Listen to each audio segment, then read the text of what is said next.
மக்களே வணக்கம். Systematic investment plan, அதாவது சிப். இது நம்ம சுற்றி எல்லா இன்ஃப்ளூயன்ஸஸும் சொல்கிறது என்னென்னா, இது ரொம்ப சேஃப், ரொம்ப ஸ்மார்ட்டான பீப்புள் பண்ணுறாங்க. இது போட்டிங்க அப்படின்னா நமக்கு ஸ்ட்ரெஸ்ஸே தேவையில்லை, எல்லாம் ஆட்டோமேட்டிக்காக நடந்துடும் அப்படின்னு சொல்லிட்டு. இது ஹாஃப் ட்ரூத். 10 நிமிஷம் பாருங்கள், லாட் ஆஃப் டேட்டா தொடர்ந்து பாருங்கள். Years of regret would not have maybe after 10 years 15 years stick throughout the video. So இது ஆம்ஃபி டேட்டாவிலேருந்து எடுத்தது. Consider someone investing from 2004 2024 வரைக்கும் 20 வருஷத்தோடைய டேட்டா. சரிங்களா? 10,000 இன்வெஸ்ட் பண்ணுறாரு 2004 ஆரம்பிச்சு. 2004 10,000 பெரிய அமௌண்ட் அப்படின்னு சொல்லிட்டு நீங்கள் தாராளமாக ஆர்கியூ பண்ணலாம். 2004-2005 ஒரு சாஃப்ட்வேர் இன்ஜினியர் 17,000-18,000 சம்பாதிச்சிட்டு இருந்தாங்க. பாதி போட முடியுமா அப்படின்னு நீங்கள் தாராளமாக கேட்கலாம். ஆனால் இஃப் சப்போஸ் அவருக்கு கல்யாணம் ஆகலை, ரொம்ப யங், அப்பா கூட ஸ்டே பண்ணியிருக்காரு அப்படின்னா தாராளமாக 10,000 இன்வெஸ்ட் பண்ணுறதுக்கான சான்சஸ் ரொம்ப ஹையாக தான் இருந்தது. இது என்னால் பை டிஃபால்ட் என்னால் சொல்ல முடியும். நான் சாஃப்ட்வேர் இன்ஜினியர் கிடையாது, பட் ஸ்டில் என்னோட சேலரியாக அப்போ கிட்டத்தட்ட ஒரு 8,000-9,000 இருந்தது. Software engineers were paid a lot. அதே 20,000 இப்பயும் இருக்குது அப்படிங்கிறது தனி கதை.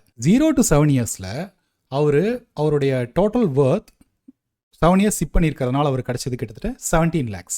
இதில் அவருடைய கெயின் பார்த்தீங்கன்னா 8.8 lakhs. 8.8 lakhs gain from stock market. ஒரு நல்ல ரிசல்ட் தான் ஃபார் 7 இயர்ஸ். 7 to 14 அப்படின்னும் போது 14th இயர் முடிவில் அவர்கிட்ட எவ்வளோ அமௌண்ட் இருந்திருக்குன்னா 45 lakh இருந்திருக்கும். இதில் அவருடைய கெயின் பார்த்தீங்கன்னா கிட்டத்தட்ட 29 lakh. ஆனால் மேஜிக் எந்த இடத்துல திறமா இருக்குது? ஜென்ரலாக 14 to 21ங்கிறது தேர்ட் ஃபேஸ்னு வச்சுக்கோங்க. எண்ட் ஆஃப் 21st இயர் அவர்கிட்ட இருக்கிற கார்பஸோட வேல்யூ 1.26 crore. அரௌண்ட் ஒரு 25 lakh இன்வெஸ்ட் பண்ணிவிட்டு அவர் கையில் கிடச்சிருக்கிறது 1 crore. அந்த ஃபஸ்ட்டு 7 இயர்ஸில் அவருடைய கார்பஸ் எவ்வளோ தெரியுங்களா? 9% க்ரோ ஆயிருக்கு. 0 to 14 இயர்ஸ் பார்த்தீங்கன்னா வெறும் 20% ஆஃப் ஃபுல் சங்க் எங்கே திறமை வந்திருக்கு? கடைசி 7 வருஷம் தான் அதோட ஹியூஜ் மேஜிக் கிடச்சிருக்கு. கடைசியில் 14 to 21st இயரில் பார்த்தீங்கன்னா 70%, முக்கால்வாசி அவருடைய கார்பஸ் கடைசி 7 வருஷத்தில் தான் கிடச்சிருக்கு. நம்முடைய தேவைகளை எவ்வளவு தள்ள முடியுமோ அவ்வளவு தள்ளினீங்க அப்படின்னா காம்பவுண்டிங் வில் கிக் இன். இப்போது எண்ட் ஆஃப் 15th இயர் அவர்கிட்ட ஒரு 45 லட்சம் இருக்குதுன்னு வச்சுக்கோங்களேன். ஜென்ரலாக எல்லாரும் என்ன பண்ணுறாங்க அப்படின்னு சொன்னால், அதை அப்படியே எடுத்துகிட்டு போயிட்டு ஒரு ரியல் எஸ்டேட் வாங்கக்கூடாதுன்னு நான் சொல்லலை, பட் ஸ்டில் நிறைய பேருடைய ப்ராசஸ் அந்த இடத்துக்கு தான் போகும். இல்லைன்னா ஒரு கார் வாங்குவாங்க. இப்போது அந்த 45 லட்சம் கிடச்சதுக்கப்புறமா அவருடைய தினப்படி தேவைகள் இருக்குது இல்லைங்களா, அதை கொஞ்சம் மினிமைஸ் பண்ணிவிட்டு ஒரு 10,000-20,000 அதுலேருந்து எடுக்கிறாரு அப்படின்னு சொன்னால் it's not going to hurt him. So huge corpus ஆனதுக்கப்புறமா இப்போது அவர்கிட்ட 1 கோடி இருக்குது. அவர் லைட்டாக தன்னுடைய செலவு பண்ணுற இதை லைட்டாக அவர் தாராளமாக எக்ஸ்பெண்ட் பண்ணிக்கலாம். அதுலேருந்து ஒரு 1 lakh எடுக்கிறாரு அப்படின்னா it's not going to hurt him. But initial ஃபேஸில் இருந்து நீங்கள் வேகமாக எடுக்க ஆரம்பிச்சிட்டிங்க அப்படின்னா அந்த காம்பவுண்டிங்கோட மேஜிக் யூ வில் லூஸ். எவ்வளோ முறை மார்க்கெட் விழும்? எப்பயுமே விழுந்துக்கிட்டே இருக்குங்க. 5% ஆஃப் கரெக்ஷன் எல்லா வருஷமும் விழற பர்சன்டேஜ். 3-4 வருஷத்துக்கு ஒரு முறை 10 to 20% விழும். லாஸ்ட் இயர் 20% விழுந்தது இல்லைங்களா? இது ஆல்மோஸ்ட் 3 to 4 years ஒரு முறை நடக்கிற விஷயம். நிறைய பேருக்கு தே ஹேவ் ரெக்ரெட். கீழே விழும்போது நான் கரெக்டாக நான் போய் இன்வெஸ்ட் பண்ண முடியலையே அப்படின்னு சொல்லிட்டு. But you will again get some time. அதுக்காக நம்ம வெயிட் பண்ணுமா? ரொம்ப கஷ்டம். அதை பற்றி பின்னாடி இன்னொரு டேட்டா நம்ம பார்ப்போம். 20% ஆஃப் மோர் விழுறது எப்போ அப்படின்னு கிட்டத்தட்ட 5 வருஷத்துக்கு ஒரு முறை 20% விழுது. 20% ப்ளஸ் 50% எவ்வளோ டைம் விழும் அப்படின்னா, ஒரு மனுஷனோட இன்வெஸ்டிங் கெரியரில் ஒரு 30-40 இயர்ஸ் பண்ணுறான்னா மினிமம் 2 or even 3 times கூட 50% விழுறதுக்கான சான்சஸ் ஜாஸ்தி அப்படிங்கிறது தான் ஜென்ரல் கருத்து. But be ready. இதை நம்ம டேக்கிள் பண்ணலாம் அப்படிங்கிறத பின்னாடி. நான் போன வருஷம் எஸ்ஐபி ஆரம்பித்தேன் ப்ரோ. மாதம் ஒரு 10,000 போட்டுக்கிட்டே இருக்கேன். 1 வருஷம் ஆச்சு. இப்பயும் கூட எனக்கு பெரிய ரிட்டர்ன்ஸ் எனக்கு கிடைக்கலையே அப்படின்னு சொல்கிறவங்க எல்லாருக்குமே சிம்பிளாக சொல்கிறது, லாங்கர் த டியூரேஷன். அந்த நீங்கள் 10% 12% எதிர்பார்த்து உள்ளார வர்றீங்க இல்லைங்களா, எவ்வளோ லாங்கர் டியூரேஷன் நீங்கள் கொடுக்குறீங்களோ அந்தளவுக்கு அந்த சக்ஸஸ் ரேட் ஜாஸ்தியாகும். நீங்கள் 3 வருஷம் இன்வெஸ்ட் பண்ணுறீங்க, 10% மேலே கிடைக்கும் அப்படின்னு சொன்னால் ப்ராபபிலிட்டி எவ்வளோ அப்படின்னு பார்த்தீங்கன்னா வெறும் 66% தான். 5 years இன்வெஸ்ட் பண்ணுறீங்க அப்படின்னு சொன்னால் கிட்டத்தட்ட முக்கால்வாசி டைம் 10க்கும் மேலே 10+ ரிட்டர்ன்ஸ் உங்களுக்கு கிடைக்கிறதுக்கான சான்சஸ் லைக்லி. 12 வருஷத்துக்கு மேலே இன்வெஸ்ட் பண்ணுறீங்க அப்படின்னா கிட்டத்தட்ட 98%.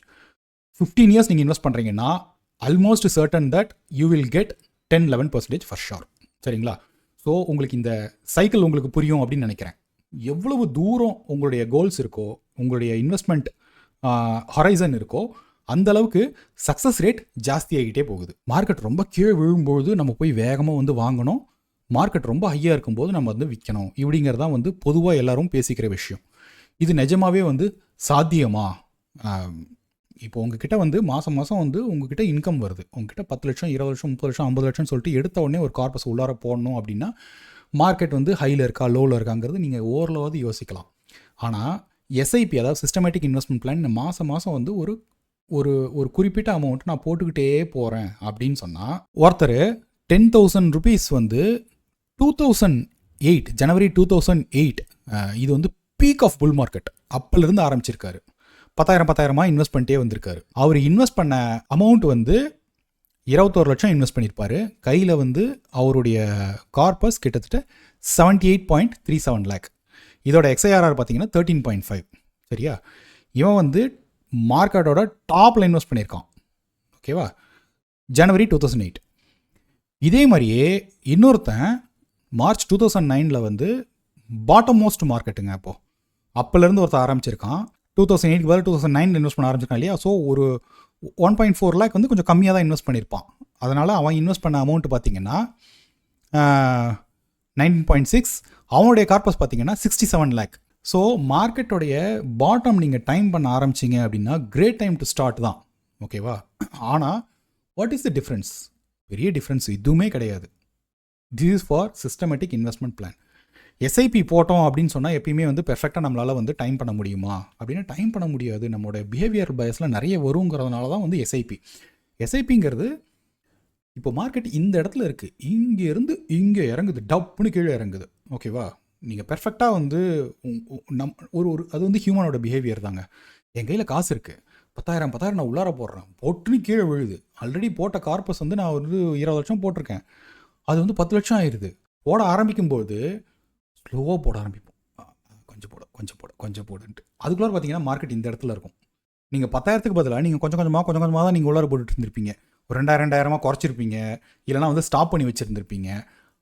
அந்த அந்த அந்த அப்வர்ட் மூவ்மெண்ட் இருக்குது பார்த்தீங்களா, அந்த இடத்துல வந்து you will miss for sure. இந்த இடத்துல தான் வந்து சிஸ்டமேட்டிக் இன்வெஸ்ட்மெண்ட் பிளானுங்கிறது குட் திங். ஆனால் எஸ்ஐபியை விட நல்ல மெத்தடாலஜி என்ன அப்படின்னா, எவ்வளோ முடியுமோ அவ்வளோ இன்வெஸ்ட் பண்ணுறது அப்படிங்கிறது தான். இந்த டேட்டா ரொம்ப இன்ட்ரெஸ்டிங்கான டேட்டாங்க. மார்க்கெட்டு டவுன்வர்ட் மார்க்கெட்டில் இன்வெஸ்ட் பண்ணியிருந்தாலும் சரி, மார்க்கெட்டோட டாப்பில் இன்வெஸ்ட் பண்ணியிருந்தாலும் சரி, எஸ்ஐபி இன்வெஸ்டருக்கு it's not going to impact too heavy அப்படிங்கிறது தான். So most luckiest guy will get 14.8% returns. Best days of month மட்டும் இன்வெஸ்ட் பண்ணியிருக்கான் அப்படின்னு சொன்னால் த்ரூ அவுட்டுங்க. Most unlucky will get 14.3. ஒரு டிசிப்ளின் இன்வெஸ்டர் கேன் கெட் 14.5. 0.1 0.2 இங்கே லைட்டாக வந்து ஜாஸ்தியாகலாம் கம்மியாகலாம். இதில் நீங்கள் எங்கேயாவது ஒரு இடத்துல போயிட்டு டைமிங் பண்ணணும்னு சொல்லிட்டு ரொம்ப வந்து நீங்கள் மெனக்கறீங்க அப்படின்னு சொன்னால் ஃபியூ பர்சன்டேஜ் கீழே இறங்கிறதுக்கான சான்சஸ் ரொம்ப ஹை. இது வந்து வெறுமனே நிஃப்டி 50 டிஆர்ஐ இண்டெக்ஸ் வச்சு மட்டும்தான் வந்து இந்த டேட்டா. இதில் ஓரளவுக்கு நீங்கள் ஒரு நல்ல ஃபண்டு உங்களால் எடுக்க முடிஞ்சுது அப்படின்னு சொன்னால், இதை விட ஒரு சின்னதாக ஒரு பெட்டரான ஆல்ஃபா தாராளமாக எடுக்க முடியும். இன் அண்ட் அவுட் ரொம்ப வந்து விளையாடாதீங்க. அதுக்காக ரொம்ப போட்டு சுரண்டணும் அப்படிங்கிறது அவசியமும் கிடையாது. 10-15 வருஷம் நல்ல ஃபண்ட் மேனேஜர் இருக்கான், நல்ல ரிட்டர்ன்ஸ் வந்து ஓரளவு கொடுத்துருக்கு, கடைசி 2-3 வருஷத்தோட ரிட்டர்ன்ஸ் வந்து நான் பார்க்க போகிறது கிடையாது அப்படின்னா, take good funds, start investing.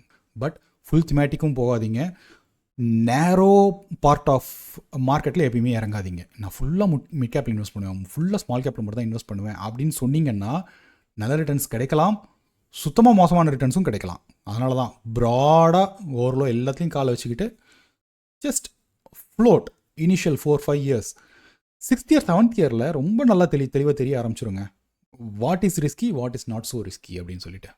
எந்த டேட்டில் சிப் பண்ணலாம் அப்படிங்கிறது ஒரு சுவாரஸ்யமான கேள்வி. எனக்கு சம்பளம் வந்த முதல் நாளே வந்து எஸ்ஐபி பண்ணுறேன் அப்படின்னா எல்லாரும் எஸ்ஐபி பண்ணுவாங்க. மார்க்கெட் வந்து ரொம்ப ஹையில் இருக்குமே, நான் இப்போ இன்வெஸ்ட் பண்ணால் எனக்கு நல்ல ரிட்டர்ன்ஸ் கிடைக்குமா அப்படின்னு கேட்பாங்க.